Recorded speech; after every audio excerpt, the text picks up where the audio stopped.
September 2001. A furniture dealer in Portland, Oregon sits down at his computer and begins typing a listing for eBay.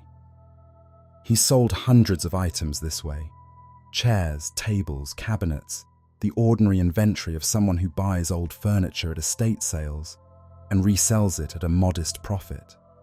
It's not glamorous work, but it's honest. It keeps the lights on. But this listing is different. He's not describing the craftsmanship, not mentioning the wood type or the dimensions or the condition of the hinges. He's not posting measurements or close-up photos of the joinery. He's not doing any of the things that usually sell furniture. He's trying to get rid of something. The listing tells a story. It describes a wine cabinet, old, wooden, about the size of a small dresser, with a carved interior and doors that close with a satisfying weight. The kind of piece that would usually merit a paragraph about its condition and a starting price. But the seller isn't talking about condition. He's talking about what the cabinet has done to everyone who's owned it. The nightmares, the same nightmare, recurring, inescapable. A hideous old woman who visits in the dark hours before dawn. She doesn't just appear, she attacks. She paralyzes you. She beats you while you lie frozen, unable to move, unable to wake, unable to scream. The nightmare repeats night after night, getting worse, getting more vivid, until you do anything to make it stop. The strokes, the health problems that seem to follow the box from owner to owner, striking suddenly and without warning. The smell, cat urine and jasmine flowers, appearing from nowhere, filling rooms where the box sat, impossible to locate or eliminate. You could open every window, scrub every surface, move the box to a different room. The smell would follow. The smell would return. The shadow figure. Multiple people who didn't know each other, who had no reason to coordinate their stories, all reporting the same thing: a dark shape standing in doorways, watching, waiting, never there when you looked directly, always there in your peripheral vision. The seller isn't asking much for the cabinet. He just wants it gone. He wants it out of his life, out of his shop, out of his dreams. The listing goes viral, at least by 2001 standards, when viral meant being shared on forums, discussed in chat rooms, forwarded in chain emails. People are fascinated. Some think it's a joke, an elaborate marketing stunt, a creative writing exercise disguised as an auction. Others aren't so sure. The cabinet sells for around $140, and then the new owner starts having nightmares too. Dybbuk. The word comes from Hebrew, from the verb to cling or to adhere. In Jewish mystical tradition, a Dybbuk is a specific kind of spirit, not a demon, not a ghost in the simple sense. Something more complicated, something sadder. A Dybbuk is a dislocated soul, the soul of someone who died but couldn't move on, couldn't ascend to whatever comes next, got stuck somehow in the space between life and death, between this world and the next. These stuck souls are desperate. They need something, a host, a body, a place to exist. So they attach themselves to the living. They possess them. They speak through them. They cling, because clinging is all they can do. The Dybbuk is not evil in the way that demons are evil. It doesn't want to destroy you. It doesn't hate you. It was human once, somebody's parent, somebody's child, somebody who lived and loved and died. It's a soul that got lost, a traveler who missed the train and has been wandering the station ever since, looking for another way home. Some Dybbuks were pitied in Jewish tradition. Some were helped to move on through prayer and compassion, not exorcism and force. The goal wasn't always to destroy them. Sometimes it was to heal them, to give them what they needed so they could finally let go. But some Dybbuks couldn't be helped. Some were too damaged, too angry, too attached to whatever kept them here. Some would cling until they were torn away. The wine cabinet on eBay was called a Dybbuk box, and according to the listing, something inside it was clinging very hard. Before we continue, I want to ask you something. If you believe these dark myths, strange histories, and forgotten legends are worth remembering, if you believe that the line between the real and the supernatural is worth examining, even when the truth is complicated, you can help us continue this work by liking this video and subscribing. Your support keeps the candle lit. It allows us to keep exploring the shadows where history and horror intertwine. Tonight, we examine the most famous haunted object of the 21st century, a wine cabinet that allegedly contains a Dybbuk, a restless spirit from Jewish folklore that has terrorized everyone who's owned it. We'll trace the box from an estate sale in Portland to an eBay auction, to a Hollywood film, to a haunted museum in Las Vegas. We'll separate the documented facts from the embellishments. We'll explore what a Dybbuk actually is in Jewish tradition and why this box doesn't quite fit the definition. And we'll ask the harder questions. Why do we want cursed objects to be real? What does it say about us that we bid on them, write books about them, make movies about them? Why did this particular story, born on eBay, spread through the early internet, capture imaginations around the world? This is a story about a box, but it's also a story about belief, about how legends are made in real time, about the things we create when we're afraid, and the things we might accidentally summon into existence through the sheer force of our fear. Welcome to the Midnight Archives. Before we can talk about the box, we need to talk about what's supposedly inside it. The Dybbuk comes from Jewish mystical tradition, specifically from Kabbalah, the esoteric branch of Jewish thought that explores the hidden nature of God, the universe, and the soul. This isn't mainstream Judaism. It's not in the Torah. It's not in the Talmud. The concept emerges later in the 16th and 17th centuries in the mystical communities of Safed in the Galilee and in the Jewish villages of Eastern Europe.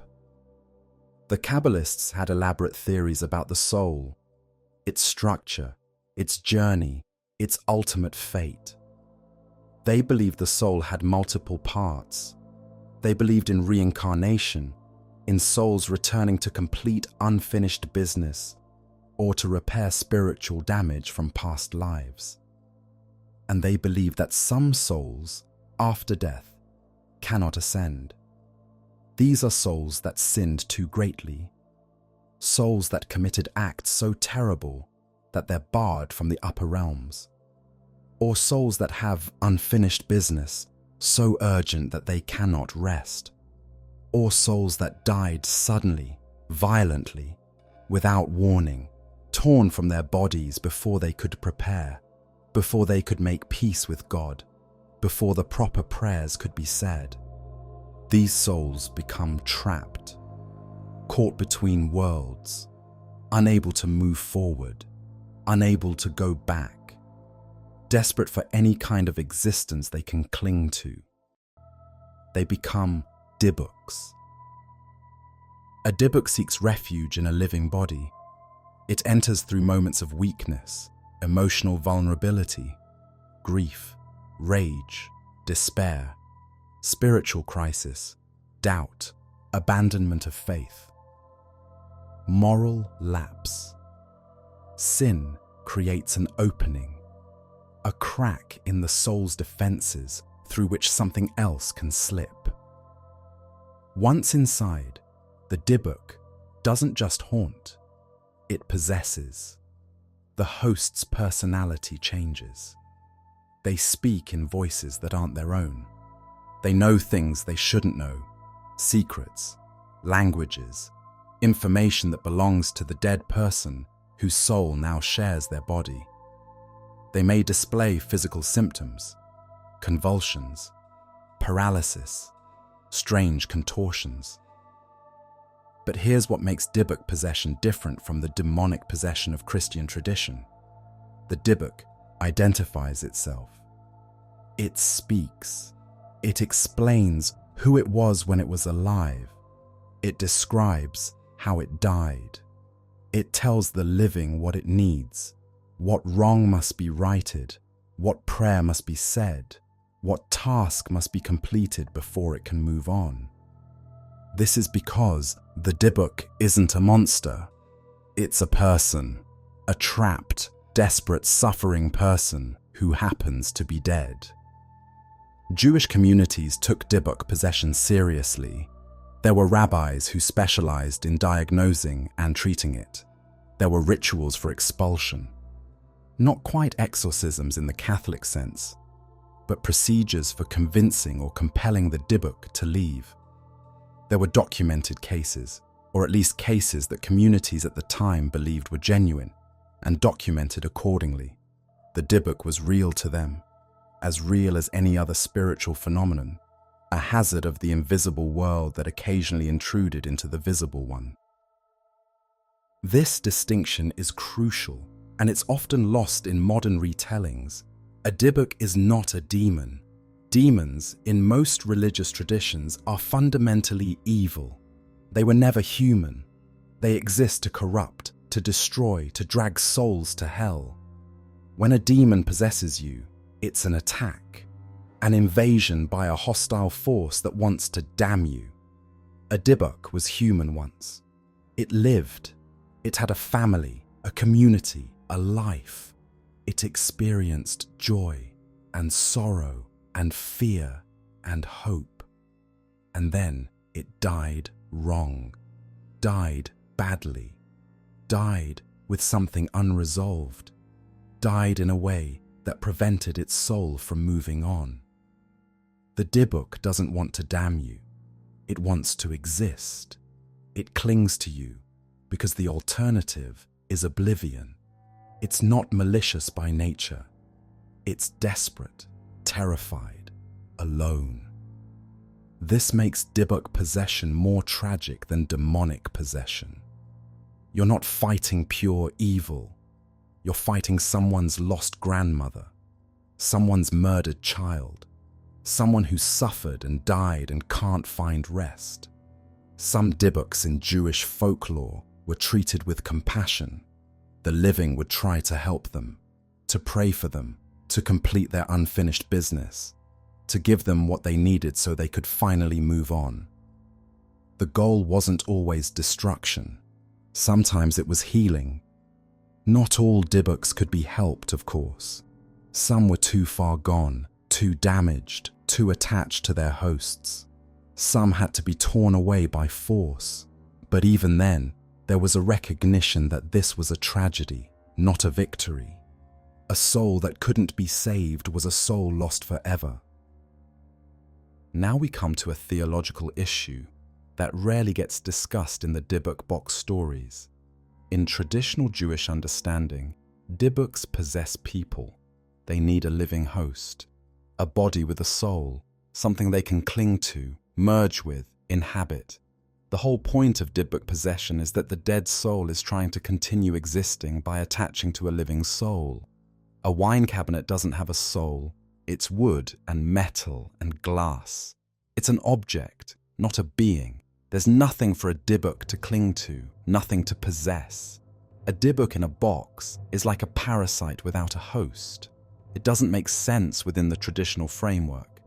So either the box contains something other than a Dybbuk, some different kind of spirit operating by different rules, or the concept has been adapted, modified, changed to fit a modern context and a modern audience that knows the word Dybbuk from horror movies rather than from Jewish mysticism. This isn't necessarily a criticism. Folklore evolves. Concepts change as they spread from culture to culture, generation to generation. The Dybbuk that appears in a 2012 Hollywood film is not the same as the Dybbuk that 17th century Kabbalists wrote about, and that's fine. Stories grow, but it's worth noting. The Dybbuk box is already, from the very beginning, something new, something that uses the language and imagery of Jewish mysticism without quite fitting into its framework. Whatever is in that box, if anything is in that box, it's not exactly what the old rabbis would have recognized. The story begins, allegedly, in Portland, Oregon, in the late summer of 2001. Kevin Mannis was a furniture dealer. He bought old pieces at estate sales and auctions, refinished them, and resold them at his small shop. It was a living. Nothing glamorous, but steady work for someone with an eye for quality and the skills to restore what time had worn down. Estate sales were his hunting ground. When someone died, their possessions had to go somewhere. Family members took what they wanted. The rest was sold to strangers. For a furniture dealer, these sales were opportunities, a chance to find undervalued pieces, forgotten antiques, items that could be restored and resold at a profit. In September 2001, Mannis attended an estate sale in Portland. The deceased was a woman named Havela, at least that's the name that appears in his account. She had been a Holocaust survivor, a Polish Jew who had immigrated to the United States after World War II. She had lived to the remarkable age of 103. Now her possessions were being dispersed. Among them, a wine cabinet. It wasn't particularly valuable looking, old, certainly, well made, with careful joinery and a carved interior. The kind of solid, functional furniture that lasted for generations. Mannis saw it, appraised it with a dealer's eye, and decided to buy it. He didn't know, at that point, that he was purchasing the most famous haunted object of the 21st century. According to Mannis's account, something strange happened when he bought the cabinet. The granddaughter of the deceased woman, one of the family members overseeing the sale, became visibly upset when she saw him take the box. She approached him. She seemed agitated, almost frightened. She told him the box had been in their family for a long time. It had belonged to her grandmother in Poland before the war. Her grandmother had brought it with her when she fled Europe, had carried it across the ocean to America, had kept it for more than 50 years. But she never opened it. That was the rule, the granddaughter said. The box stayed closed, always. No one was allowed to look inside, to examine its contents, to disturb whatever was within. And there was a name for it. Her grandmother called it a Dybbuk box. She believed something was inside, something that shouldn't be let out. Mannis listened to this story with the polite skepticism of a practical man. An old woman with old superstitions, he probably thought. A charming piece of family folklore that added character to the piece.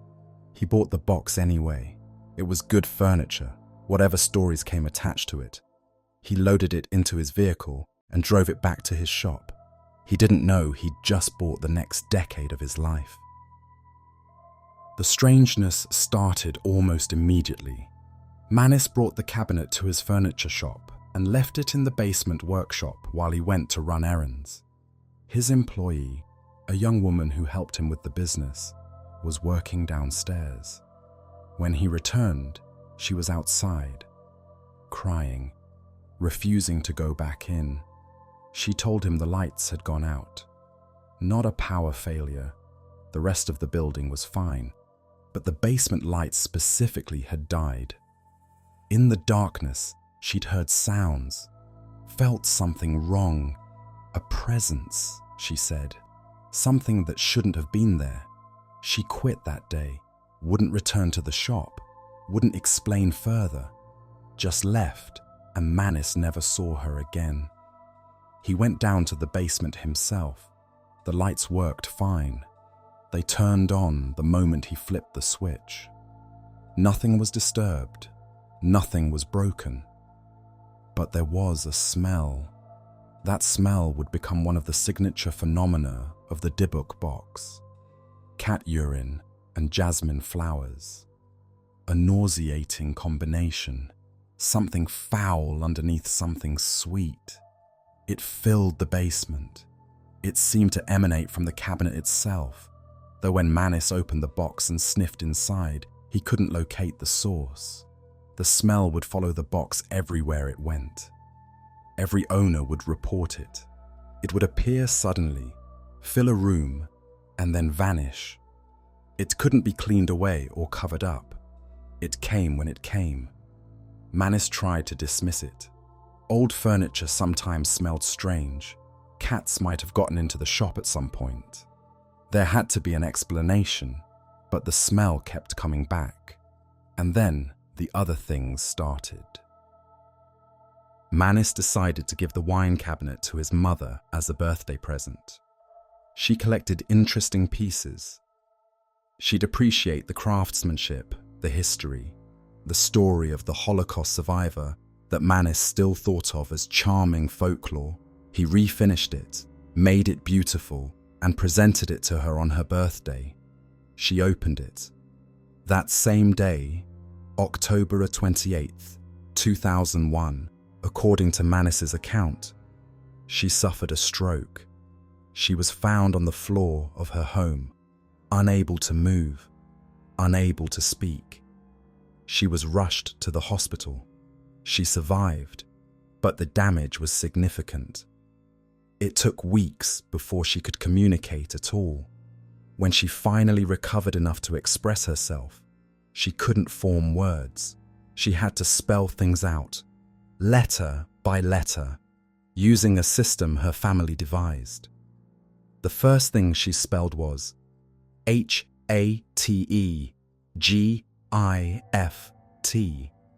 She refused to have the cabinet in her house. She didn't want it near her. She didn't want to see it again. Whatever had happened to her, stroke, coincidence, something else, she blamed the box. Mannis took it back. He tried giving it to other people, his sister, friends, acquaintances. Each time the same pattern emerged. They'd take the box. Within days, they'd start experiencing things. Nightmares, strange smells, feelings of dread, vague health problems. And each time, they'd return the box and want nothing more to do with it. Something was wrong with the cabinet, something that went beyond musty smells and old superstitions. Mannis was beginning to realize that the granddaughter at the estate sale might have been trying to warn him about something real. Kevin Mannis decided to sell the box. Not quietly, though. Not with a simple listing that described dimensions and wood type. He wanted people to know what they were getting, wanted to warn them, maybe, or wanted to see if anyone else would experience what he and everyone around him had experienced. In 2001, he posted the cabinet on eBay with a listing unlike anything the platform had seen before. It was long, detailed. It read less like a product description and more like a horror story, which, in a sense, it was. Mannis described everything: the estate sale, the granddaughter's warning, his employee's terror, his mother's stroke, the smell, the feeling of being watched, and the nightmares. These deserved their own section in the listing. Mannis described a recurring nightmare that had plagued him since he'd acquired the box. In the dream, he'd be walking through his house, or a house, and he'd realize he wasn't alone. An old woman, a hideous old hag, was there with him. She was malevolent, ancient, wrong in ways that went beyond appearance. She would approach him, beat him, and he'd find himself paralyzed, unable to fight back, unable to wake up, trapped in the dream while she attacked him again and again. Every night, the same nightmare, the same hag. The listing went viral by 2001 standards. It was shared on forums, discussed in chat rooms, forwarded in chain emails. People were fascinated by the story, by the audacity of trying to sell a haunted object on eBay, by the question of whether any of it could possibly be true. The box sold for around $140 to a buyer who was either very brave or very curious. The buyer was a college student in Missouri named Yosef Nitzka. He purchased the box knowing its history, or at least knowing the history Mannis had described in that elaborate listing. He knew about the nightmares, knew about the smell, knew about the strokes and the shadow figures and everything else. Maybe he thought it was a hoax and wanted to prove it, to buy the supposedly haunted box and demonstrate that nothing happened, that the whole thing was just a creative marketing exercise by a furniture dealer with a gift for storytelling. Maybe he believed and wanted to experience something supernatural. Some people are drawn to the darkness. They want proof that the world is stranger than it appears, and they're willing to take risks to get it. Maybe he just wanted a conversation piece, a story to tell at parties. See that wine cabinet? It's supposedly possessed by a Dybbuk. Guy on eBay sold it to me. Want to hear what happened to the previous owners? Whatever his motivation, he bought the box. He had it shipped to his apartment. He set it up and waited to see what would happen. Within days, the phenomena started. The nightmares came first. The same nightmare Mannis had described. The old hag, the paralysis, the terror that lingered after waking. Nitzka hadn't expected this. He'd read about the nightmare, sure. He'd found it creepy on an intellectual level. But reading about someone else's nightmare was one thing. Having that same nightmare yourself was something else entirely. You wake up unable to move, unable to scream. There's a presence in the room with you. You can feel it before you can see it. And then you see her. The hag, wrong in ways you can't describe, because the wrongness goes deeper than appearance, and she moves toward you. Nitzka's roommates noticed changes. The apartment felt different, they said, heavier. There were strange occurrences that they couldn't quite pin down.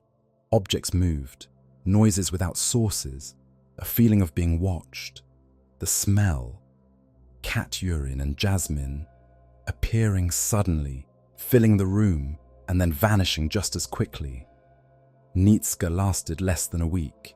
He relisted the box on eBay, adding his own experiences to the growing legend. His account confirmed Mannis's. The same nightmare, the same smell, the same sense of wrongness. The price went up slightly. Notoriety had given the box value beyond its worth as furniture. A new buyer purchased it, received it, and the cycle began again. The box passed through several owners over the following years. Each one reported similar experiences. Each one eventually decided they didn't want it anymore. Then it was purchased by someone who didn't want to get rid of it, someone who wanted to investigate. Jason Haxton was the director of a medical museum in Missouri, the Museum of Osteopathic Medicine, associated with a university. He was educated, skeptical by training, curious by nature. When he heard about the Dybbuk box, he didn't see a haunted object. He saw a mystery worth solving. He bought the box. He brought it to his home. And then he did something none of the previous owners had done. He started researching. Haxton tracked down previous owners and interviewed them. He collected their testimonies, looking for patterns and inconsistencies. He examined the box itself, its construction, its age, its contents. He consulted experts in Jewish mysticism, trying to understand what a Dybbuk actually was and whether this box could plausibly contain one. And while he was conducting this investigation, he experienced phenomena himself. Health problems that seemed to come from nowhere, nightmares, the smell, the feeling of being watched, of being studied by something he couldn't see. Haxton became convinced that whatever was happening with the box was real. Not necessarily supernatural, but real. Something was affecting the people who owned it. Whether that something was a spirit, a psychological phenomenon, or something else entirely, he couldn't say. But it wasn't nothing. He eventually wrote a book about his investigation, The Dybbuk Box. It brought wider attention to the story, and it raised the box's profile from internet curiosity to genuine phenomenon. Haxton consulted with rabbis and scholars of Jewish mysticism about what to do with the box. Their advice was consistent. Don't open it. Don't disturb whatever might be inside. If there was a Dybbuk, or something like a Dybbuk, trapped within, letting it out would be far worse than keeping it contained. Some of the experts recommended specific containment measures. The box should be sealed, placed in a container lined with gold, gold being considered spiritually pure in various mystical traditions, kept away from people as much as possible, treated not as a curiosity to be displayed, but as a danger to be managed. Haxton followed this advice. He had a special container built. He sealed the Dybbuk box inside it. He stopped opening it, stopped displaying it, stopped treating it as something to be investigated, and started treating it as something to be contained. For years, the box sat in his possession, dormant, supposedly, quiet. The phenomena continued at a lower level. There were still occasional reports of strange experiences from people who came near it, but nothing like the intensity of the early years. The Dybbuk, if there was a Dybbuk, seemed to be sleeping or waiting. Let's pause the narrative here and examine what we actually know, because the Dybbuk box story has been told and retold so many times in so many versions with so many embellishments that it's become difficult to separate fact from legend. So let's be precise about what's documented. The eBay listing exists. It's been archived. You can find it online. Kevin Mannis's original posting with his original story, exactly as he wrote it in 2001. That's real. That's documented. Kevin Mannis exists. He's a real person.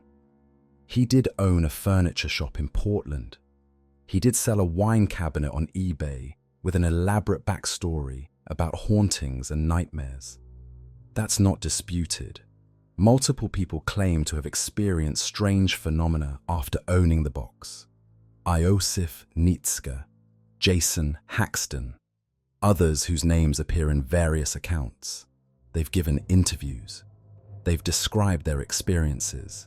Their testimonies exist. That's the documented part. Everything else, the Holocaust survivor origin, the original Dybbuk box designation by the deceased owner, the specific incidents like the mother's stroke, comes from testimony, from stories people told about their experiences. Stories that were first told by Kevin Mannis and then repeated and expanded by others. Testimony isn't nothing. Courts convict people based on testimony. We make decisions about reality based on what people tell us every day. But testimony is also fallible. People misremember. People exaggerate. People sometimes lie. We need to keep this distinction in mind as we continue. There are problems with the Dybbuk box narrative, inconsistencies, gaps. Things that don't quite add up if you look at them carefully. The Holocaust survivor story is unverified. We have no independent confirmation that the box came from a woman named Havilah. No records of the estate sale that can be checked. No death certificate or obituary that matches the description. No corroborating testimony from the granddaughter who supposedly issued the warning. The only source for this entire origin story is Kevin Mannis himself. This is a single point of failure. If Mannis made it up, if the Holocaust survivor was invented, then the foundation of the entire legend collapses. The medical events aren't independently documented. Mannis's mother did apparently have health problems, but we're taking his word for the timing, the severity, the nature of the event, and the connection to the box. There are no medical records that have been made public. No doctors who've confirmed that yes, this patient had a stroke on this specific day, right after receiving a wine cabinet. Just Mannis's testimony. The same is true for other health events associated with the box. People claim to have experienced problems, but claims aren't evidence. Testimony isn't documentation. Without independent verification, we're simply trusting that people are telling the truth about their experiences, and that their experiences were actually caused by the box rather than by coincidence, pre-existing conditions, or the power of suggestion. The consistency of the nightmares is suspicious in a particular way. Every owner reports the same nightmare: the old hag, the paralysis, the terror. This is either evidence that something supernatural is genuinely affecting each owner, transmitting the same dream from person to person, or it's evidence that each owner read the previous owner's description and experienced what they expected to experience. This is a known psychological phenomenon called expectation effects, and it's well documented in medical research. If you tell someone a pill will make them nauseous, they're more likely to feel nauseous, even if the pill is a placebo. If you tell someone a house is haunted and then ask them to spend the night there, they're more likely to interpret normal sounds as ghostly footsteps, normal shadows as ghostly figures. If you tell someone that a box causes nightmares about an old hag, and then they have any nightmare at all, they're more likely to remember it as being about an old hag. The power of suggestion shapes memory as well as experience. The Dybbuk box was sold with a detailed description of what it supposedly did to people. Is it really surprising that subsequent owners experienced exactly what they were told they would experience? In 2021, Kevin Mannis gave an interview to Input magazine. In that interview, he admitted something significant. He had made up major portions of the Dybbuk box story, the elaborate backstory about the Holocaust survivor. Fiction. The woman named Havilah, who kept the box closed for 50 years, who believed something was inside it, who warned her family about its power. Mannis invented her.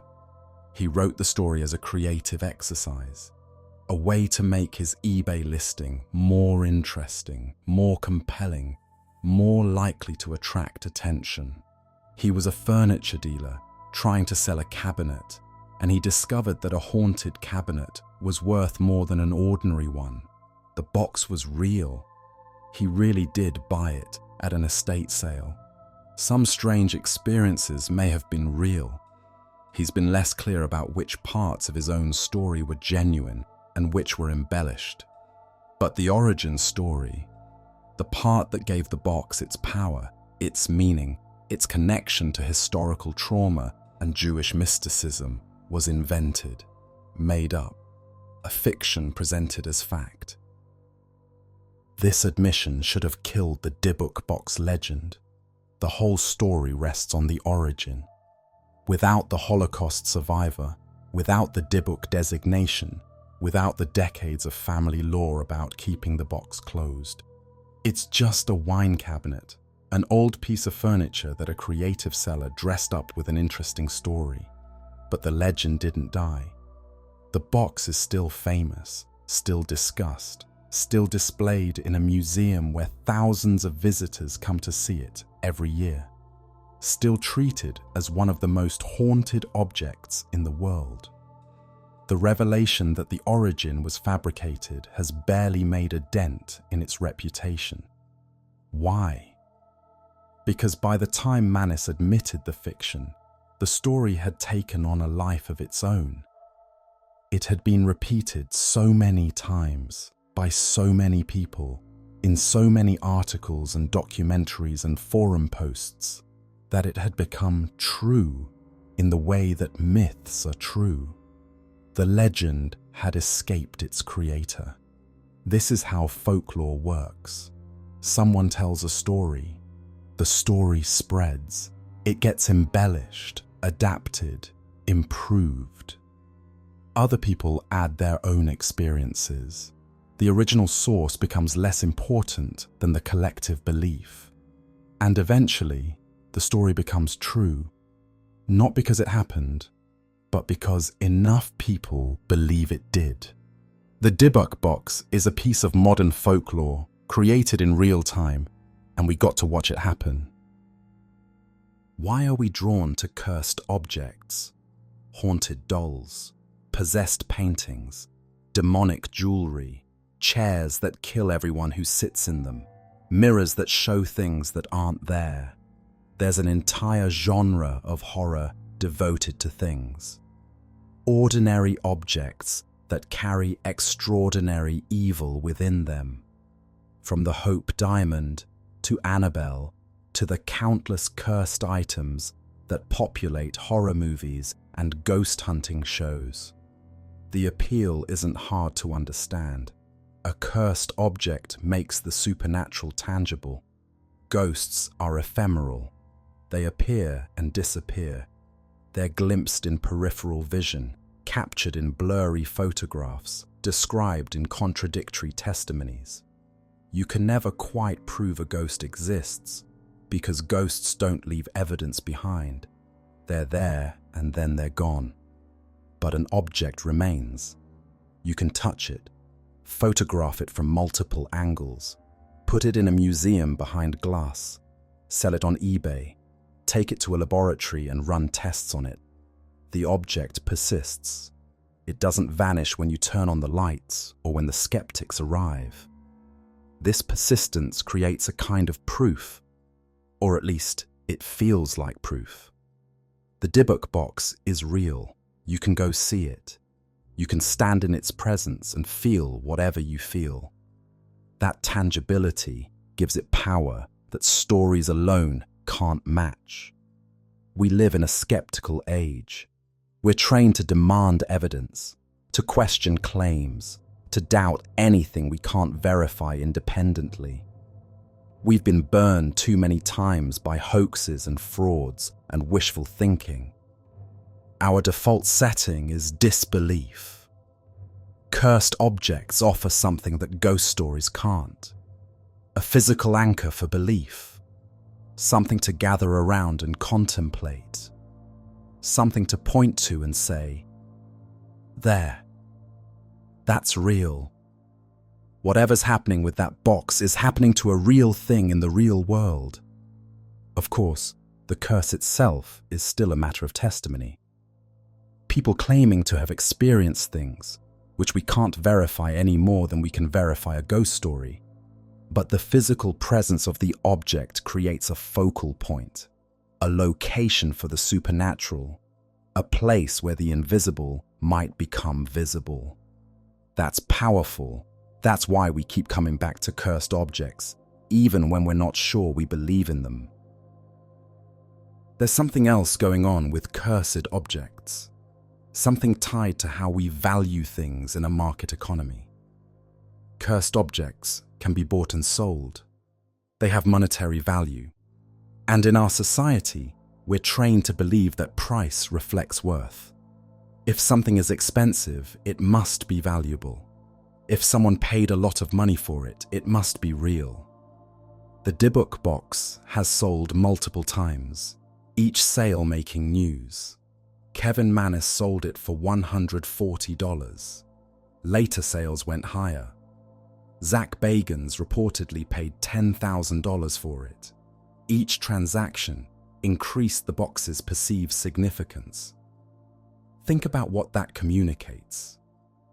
A ghost hunter paid $10,000 for this box. He's not a fool. He's been investigating the paranormal for years. If he thinks it's worth that much, it must be powerful. The price tag becomes evidence. This creates a feedback loop. Valuable objects get media attention. Media attention increases their fame. Fame increases their perceived value.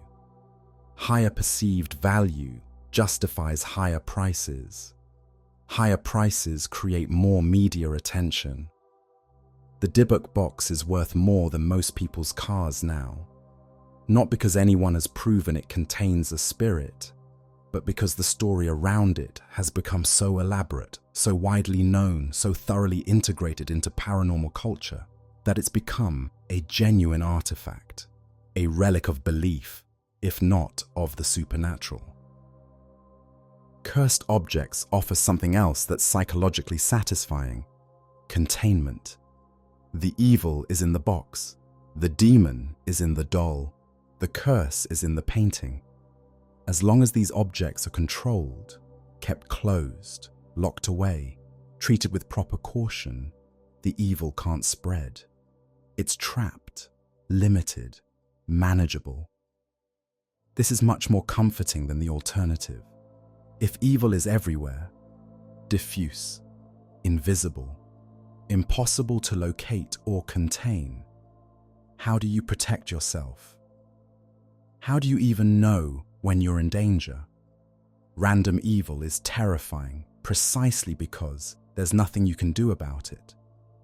But evil in a box can be locked away, can be put in a museum behind glass, can be sealed in a container lined with gold and left in a storage facility somewhere.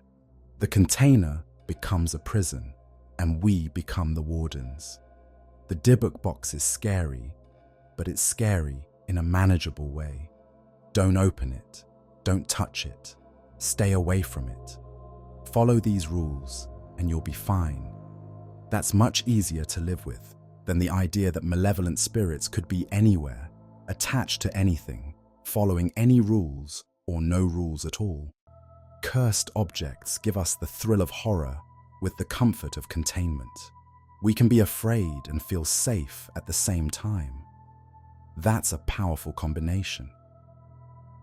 Even knowing that Kevin Mannis invented the Holocaust survivor backstory, it's worth asking, why that story? He could have made up anything. The possibilities for haunted object origins are virtually endless.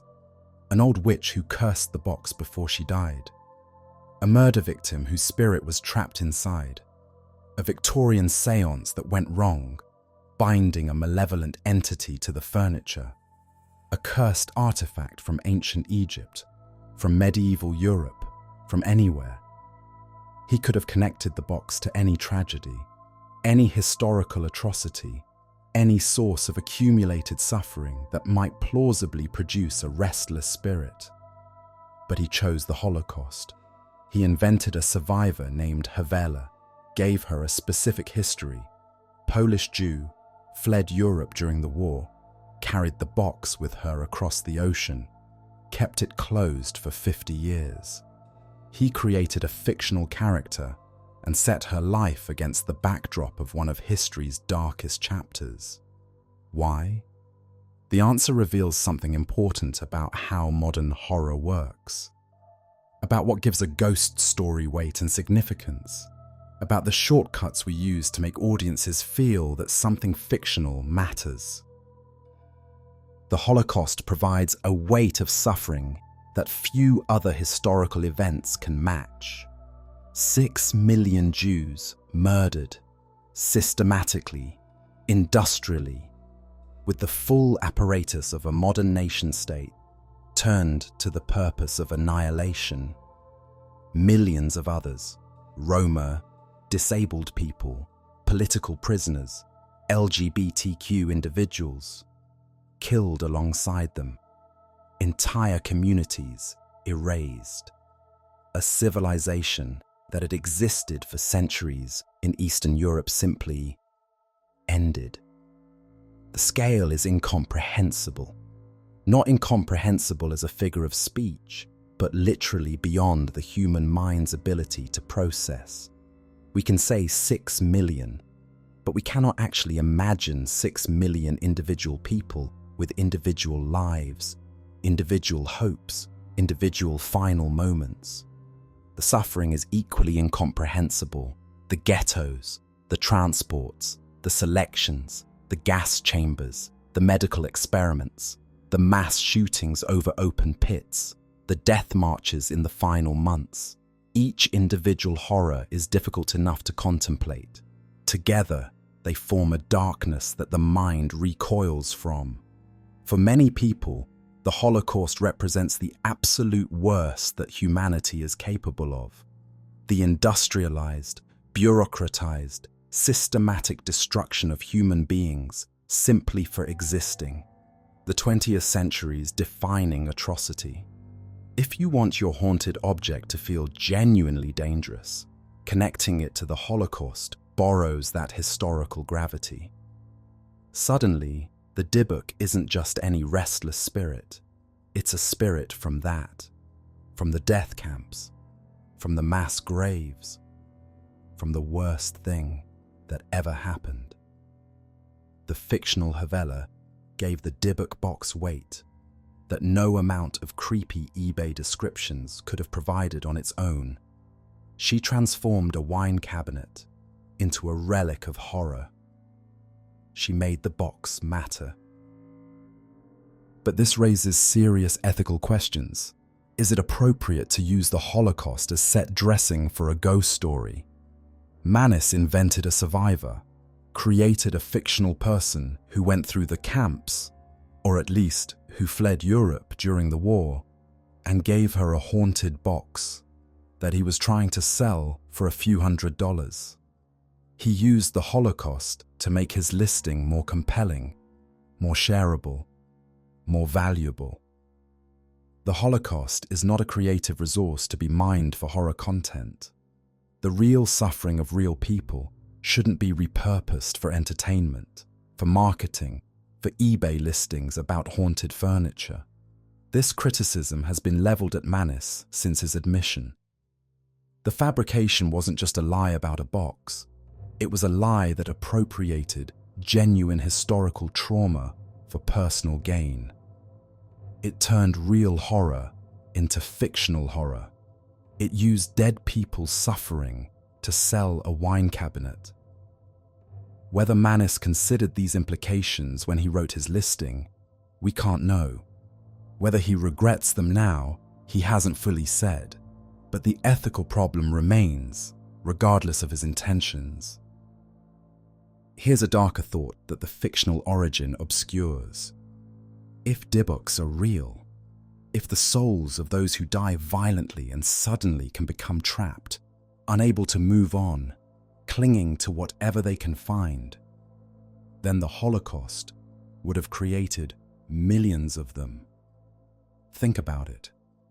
The gas chambers, the mass shootings, the death marches, millions of people murdered without warning, torn from their bodies in moments of absolute terror. No time to prepare, no final prayers, no peaceful passing surrounded by family. Just sudden, violent, industrialized death. If any event in human history could produce restless spirits on a massive scale, it would be the Holocaust. This is a horrifying thought. Maybe too horrifying to contemplate directly. The idea of millions of trapped souls, all the victims of the camps wandering in anguish. It's overwhelming. It's unbearable. Maybe that's part of why the Dybbuk box story resonated so deeply. It took that overwhelming horror and made it manageable.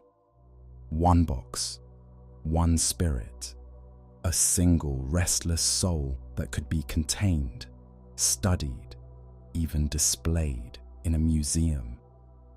The fictional version was easier to process than the real implications would have been. The invented Havila was safer than thinking about what the actual history might have produced. The Dybbuk box inspired a Hollywood film. The Possession was released in 2012, directed by Ole Bornedal, a Danish filmmaker known for thrillers. Produced by Sam Raimi, the horror veteran behind Evil Dead and the director of the Spider-Man trilogy. The production had serious credentials. This wasn't a low-budget exploitation film hoping to cash in on a trend. It was a genuine studio release with genuine stars. Jeffrey Dean Morgan played the father, a divorced dad trying to stay connected to his daughters. Kyra Sedgwick played the mother, his ex-wife. And a young Natasha Callis played M, the daughter who becomes possessed. The premise followed the basic outline of the Dybbuk box legend. A family buys a mysterious box at a yard sale. The price is low, the box is intriguing, and one of the daughters is immediately drawn to it.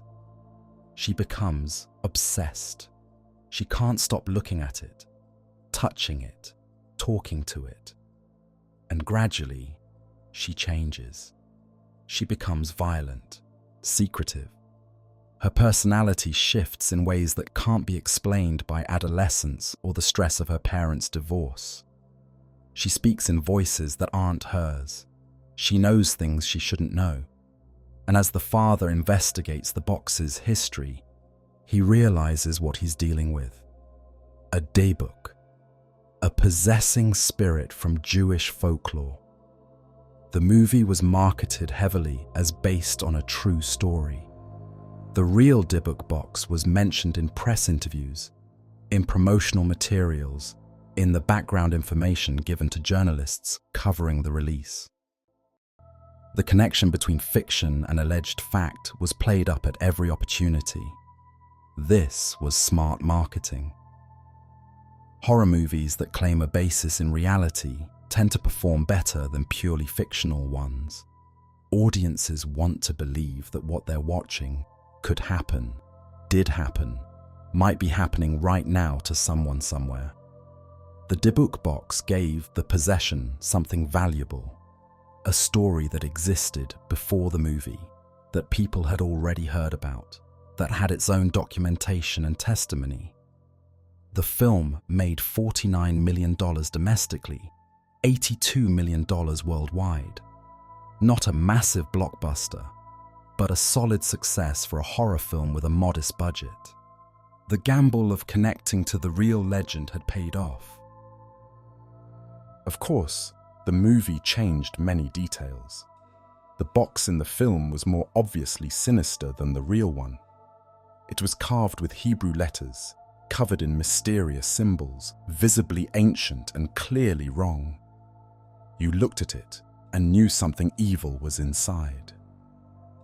The real Dybbuk box is just a wine cabinet, old, wooden, unremarkable to the eye. The possession was dramatic, cinematic.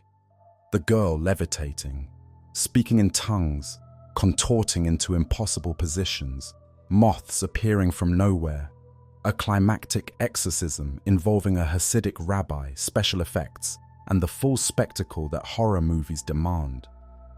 The real phenomena, if there were real phenomena, were much subtler.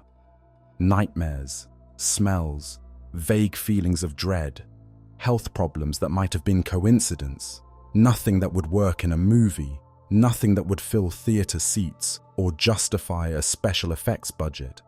Hollywood needs drama. It needs spectacle. It needs things that can be photographed and shown to audiences. The quiet, ambiguous, possibly psychological phenomena associated with the real box had to be amplified into something visible and unmistakable. After the possession was released, interest in the real Dybbuk box exploded. People who'd never heard of it before suddenly wanted to know the true story. Articles were written. Documentaries were produced.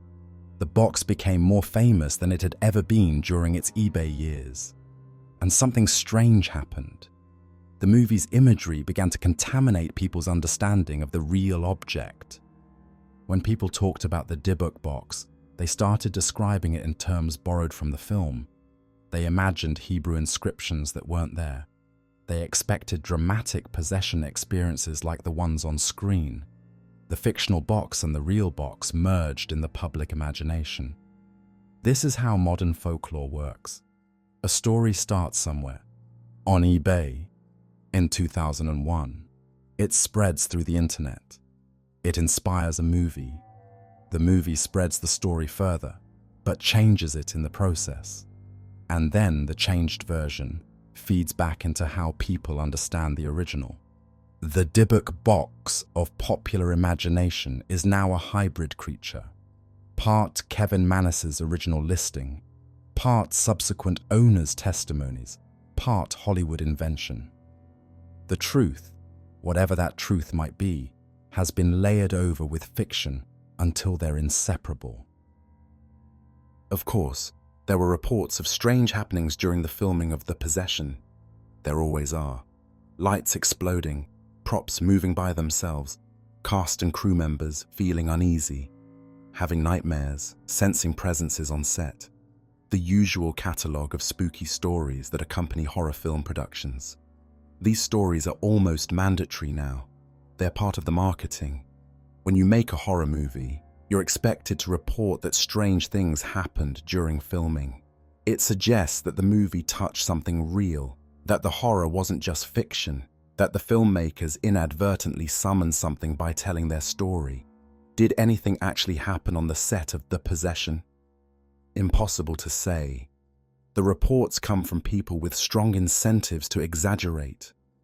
Cast members promoting the film, producers seeking publicity, studio marketing departments doing their jobs.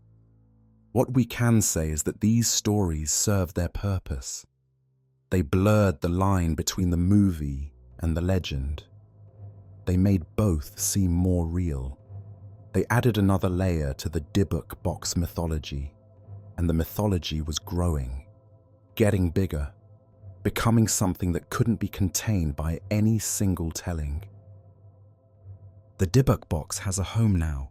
It resides in Zak Bagans' Haunted Museum in Las Vegas, Nevada. The museum occupies a building that's supposedly haunted in its own right. A former mansion with a dark history, now converted into a showcase for America's most famous allegedly cursed objects. If you want to see the Dybbuk box, you can. For the price of admission, not cheap, this is Las Vegas. And a signed waiver acknowledging that you understand the risks, that you won't hold the museum responsible if something follows you home, that you accept what you're getting into. Bagans is the host of Ghost Adventures, a long-running paranormal television series on the Travel Channel. For over a decade, he's been investigating haunted locations, collecting evidence of the supernatural, and presenting that evidence to audiences who want to believe. He's built a brand around the paranormal, a career, an empire of sorts. Over the years, he's assembled a collection of allegedly haunted objects. The museum contains items associated with serial killers, things that Ted Bundy owned, objects from Jeffrey Dahmer's apartment, a VW Beetle connected to multiple murders. It contains possessed artifacts, dolls that supposedly move on their own, paintings that bring bad luck to their owners, jewelry with dark histories attached. And it contains the Dybbuk box, the crown jewel of the collection, the most famous haunted object of the 21st century. Bagans acquired it from Jason Haxton, the museum director who had investigated and contained the box for years. He reportedly paid around $10,000 for it. The price made news. A 5-figure sum for a wine cabinet, even a wine cabinet with a legend attached, seemed extraordinary. But Bagans understood something about value that went beyond the object itself. He was buying the story, the legend, the most discussed, most feared, most debated haunted object in modern history. He was buying content that would drive television episodes, museum visitors, articles, interviews, endless publicity. He was buying cultural property. $10,000, looked at that way, was a bargain. The box sits in its own room at the Haunted Museum. Visitors are warned before they enter. They sign waivers. They're told about the reported phenomena, the nightmares, the health effects, the experiences of previous owners. By the time they step into the room where the box is displayed, they've been thoroughly primed to experience something, and many of them do. Visitors report feeling ill near the box. Dizziness, nausea, headaches, a sense of pressure, of being watched, of something deeply wrong. Some people have reportedly fainted. Others have had panic attacks. Some have claimed lingering effects. Nightmares that follow them home. Bad luck that seems to attach to them. Are these symptoms real? Almost certainly. People really do feel dizzy, really do feel nauseated, really do experience fear and unease. Are they caused by the box itself? By whatever supernatural entity might dwell within? Or are they caused by expectation, by suggestion, by the power of belief to create physical symptoms? This is the question that haunts the Dybbuk box, and it's a question that can never be definitively answered. In 2018, the rapper Post Malone visited Zak Bagans' haunted museum. He touched the Dybbuk box. In the months following his visit, a series of unfortunate events befell him. His private jet had to make an emergency landing after blowing tires. His house was burglarized. He was involved in a car crash. His tour plane also had to make an emergency landing. Bagans suggested the box was responsible. Post Malone, in interviews, seemed to take the idea seriously. He'd touched the box. Bad things had started happening. The connection seemed obvious. To him, to Bagans, to the media outlets that reported the story. The story made headlines. The Dybbuk box's reputation grew. Here was a celebrity, someone famous, someone visible, someone whose life could be tracked in the tabloids, apparently suffering from the box's curse. Of course, there are other explanations. Post Malone was, at that time, one of the biggest musicians in the world. He was touring constantly, flying frequently, living a high-profile life that involved security risks. Bad things happen to famous people because famous people are always in the public eye. Every misfortune gets reported. Every accident becomes a headline. If he hadn't touched the box, would we be attributing his troubles to anything supernatural? Probably not. But he did touch the box. And so a pattern emerged, a story formed, another layer added to the legend. Let's be direct about something. The Dybbuk box is good for business. It draws visitors to Bagans' museum. It generates media coverage. Every story about Post Malone, every documentary, every article adds to its value. It makes money for everyone involved in promoting it. This doesn't necessarily mean the box isn't haunted. Commercial success and genuine phenomena aren't mutually exclusive. Something can be real and also profitable. But it does mean that everyone involved has incentives. Incentives to maintain the legend, to promote it, to add new chapters to the story, to suggest connections between the box and celebrity misfortune, to treat visitor symptoms as evidence rather than suggestion. These incentives don't prove anything, but they're worth keeping in mind. The Dybbuk box exists at the intersection of belief and commerce. It's a haunted object, maybe, but it's definitely a product, an attraction, a brand, and those things shape how we receive it, how we understand it, how we decide what to believe about it. A skeptic would say the following: we have an old wine cabinet. A furniture dealer in Portland needed to sell it, so he invented an elaborate backstory to make it more interesting. He claimed it came from a Holocaust survivor. He claimed strange things happened. He posted an eBay listing that read like a horror story. The listing went viral. People bought the box. They'd been told what to expect, so they experienced what they expected. Nightmares about old hags, exactly as described in the listing. Strange smells, exactly as described. Feelings of dread, exactly what you'd feel if you believed you owned a haunted object. The creator admitted making up the origin story. The most compelling part of the legend, the part that gave it historical weight and cultural significance, was fiction, invented, made up to sell furniture. There's no physical evidence of anything supernatural, no measurements, no recordings, no data that couldn't be explained by psychology and coincidence. Just testimony, just people saying things happened to them. The box is a hoax, a successful one, a hoax that got out of control, that became bigger than its creator, that took on a life of its own, but a hoax nonetheless. A believer would say something different. Multiple people who didn't know each other reported similar experiences. The nightmares are consistent across owners, too consistent to dismiss as coincidence. These weren't people who were in communication, who could have coordinated their stories. They experienced the same thing independently. The health problems are documented.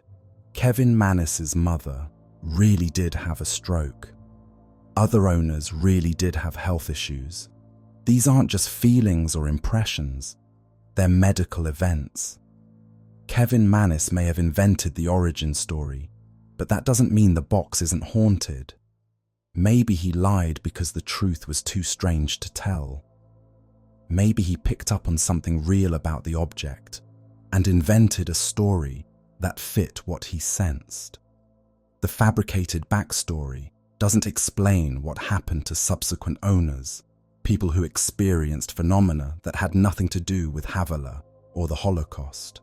The phenomena continued after Mannis's involvement ended. The story kept developing. New victims kept appearing. If it were just a hoax, wouldn't the effects have stopped once the hoaxer was out of the picture? Something is in that box. Something real. Something that doesn't care whether the origin story was true or invented. Something that keeps affecting people year after year. Maybe both perspectives are partially right. Maybe the box is a kind of psychological experiment, an object that's been invested with so much fear, so much story, so much expectation, that it genuinely affects the people who encounter it. Not supernaturally, but really. We know that belief can cause physical symptoms. We know that expectation shapes experience. We know that if you tell someone they're going to have nightmares, they're more likely to have nightmares. If you tell them they might feel ill, they're more likely to feel ill. The Dybbuk box has been surrounded by terror for more than 2 decades. Every visitor who approaches it has been primed by the stories, by the warnings, by the waivers they sign. They walk into that room expecting to feel something, and so they feel something. The fear is real even if the Dybbuk isn't. The nightmares are real even if they're caused by anxiety rather than possession. The illness is real even if it's psychosomatic rather than supernatural.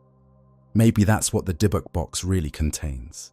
Not a spirit from Jewish folklore, not the ghost of a Holocaust survivor, not a demon or a curse or a trapped soul. Just belief. Concentrated, purified, self-perpetuating belief. And maybe that's scary enough. The Dybbuk box is a piece of modern folklore. This might be the most important thing to understand about it. Not ancient mythology handed down through generations, refined by centuries of retelling, until the original authors are forgotten and the story has become timeless. Not something that emerged from the mists of prehistory, shaped by anonymous storytellers around countless campfires. This is folklore that was created in our lifetime, that we watched being born, that we can trace from origin to present with documentation and receipts. In 2001, a furniture dealer in Portland wrote an eBay listing. He invented a backstory to make his merchandise more interesting. That listing got shared on forums and in chat rooms. Other people bought the box and added their own experiences to the growing narrative. A museum director wrote a book. A studio made a movie. A ghost hunter put the box in a museum. And now, 2 decades later, the Dybbuk box is famous. Genuinely famous, in a way that most allegedly haunted objects never achieve. It's been covered by major media outlets. It's referenced in academic papers about folklore and belief. Thousands of people visit it every year. It has a Wikipedia page, a movie adaptation, and a permanent place in the cultural conversation about the supernatural. That's not nothing. That's real cultural power. The box has shaped how people think about haunted objects, about Jewish mysticism, about the intersection of horror and commerce. This is how folklore is made. Not in the distant past, by anonymous storytellers whose names history forgot, but now, in real time, by a furniture dealer in Portland who wanted to sell a wine cabinet and discovered that a haunted cabinet was worth more than an ordinary one. The Dybbuk box shows us the process. It lets us watch a legend being born, grow, and take on a life of its own. And that's valuable. Maybe more valuable than anything supernatural the box might contain. It's a window into how we create the stories we believe. We live in a world that's been largely disenchanted. Science explains the thunder. Medicine explains the plague. The monsters in the dark have been revealed as just animals, just shadows, just our own fears reflected back at us. Every mystery, it seems, eventually gets solved. Every question eventually gets answered. The unknown keeps shrinking. But we don't want a world without mystery. We need the unknown. Need the possibility of things we can't explain. Need to believe that reality is stranger and more wonderful and more terrible than our textbooks suggest. The Dybbuk box offers mystery in a form we can handle. It's contained, specific. You can go see it, examine it, decide for yourself whether you believe. It doesn't require you to restructure your entire worldview or abandon scientific thinking. It just asks you to consider the possibility, the small, manageable possibility, that one old wine cabinet might contain something supernatural. That's much easier than believing in an entirely haunted universe. One box is manageable. One spirit is manageable. The Dybbuk box lets us be believers and skeptics at the same time, holding both possibilities, never quite committing to either. Maybe that's what we really want from our haunted objects, not proof, just possibility, a crack in the door of a disenchanted world, So what's in the Dybbuk box? Maybe a spirit, a restless soul from Jewish folklore trapped in wood and metal, waiting for release or revenge. Maybe nothing. An empty cabinet with an invented backstory, valuable only because of the legend that's grown around it. Or maybe something else entirely. Something we put there ourselves. Our fear, our need for wonder, our desire to believe that the world is stranger than it appears, our longing for mystery in an age of explanations, our willingness to be frightened, to be uncertain, to stand before an old wine cabinet and feel something, anything, that suggests the existence of forces beyond our understanding. The box is a mirror. It shows us what we want to see, what we need to see. Kevin Mannis looked at it and saw a story worth telling. Jason Haxton looked at it and saw a mystery worth investigating. Zak Bagans looked at it and saw an attraction worth buying. Post Malone looked at it and saw a curse worth fearing. Every visitor to that museum room in Las Vegas looks at the Dybbuk box and sees something. Their own hopes, maybe, their own fears, their own relationship with belief and doubt, and the things that go bump in the night. The box has been doing this since 2001. It will keep doing it as long as we keep looking. That's its real power.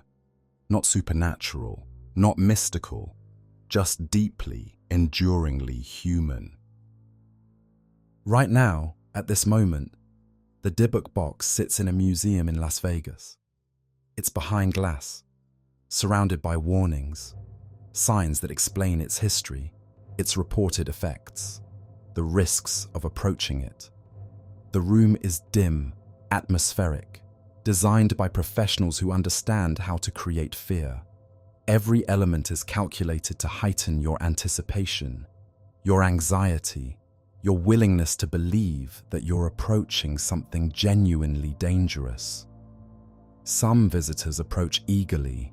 They've heard the stories, they've watched the documentaries, they've come specifically to see this object, to stand in its presence, to test themselves against whatever might be inside. Others approach reluctantly. They're not sure what they believe, but they're not sure they want to take the risk. They hang back. They look from a distance. They leave without getting too close. Everyone who enters that room makes a choice: to believe or doubt, to feel afraid or dismiss the fear, to let the legend affect them or to resist it. Thousands of people make this choice every year. They read the stories on the walls. They look at the box. Just an old wine cabinet, really. Nothing special to the eye. Worn wood, metal fittings. The kind of thing you might find in an antique store and pass by without a second glance. And they wonder. Some of them feel something. A chill that wasn't there a moment ago. A presence. Not visible, not audible, but somehow perceptible. A wrongness they can't explain. Some of them feel nothing. Just wood and metal and glass. Just a box with a good story attached. Both groups leave with stories to tell. Both groups become part of the legend. Both groups, in their way, add to the power that surrounds the object. The legend feeds on attention. It grows every time someone visits, every time someone writes about it, every time someone wonders if it might be real. The Dybbuk box raises a question that it can never answer. Is it haunted? Is there something inside it? A spirit, a force, a presence that reaches out and affects the people who come near? Something that causes nightmares and illness and bad luck? Something that waits, trapped in wood and metal, for release or revenge? Or is the haunting us? Our expectations, our beliefs, our willingness to be frightened by a story we know might not be true. might have been invented from the beginning, might be nothing more than creative marketing that got out of control. Maybe both are real. Maybe the line between a haunted object and an object we've made haunted isn't as clear as we'd like it to be. We know that belief has power. We know that expectation shapes experience. We know that telling someone they'll have nightmares makes them more likely to have nightmares.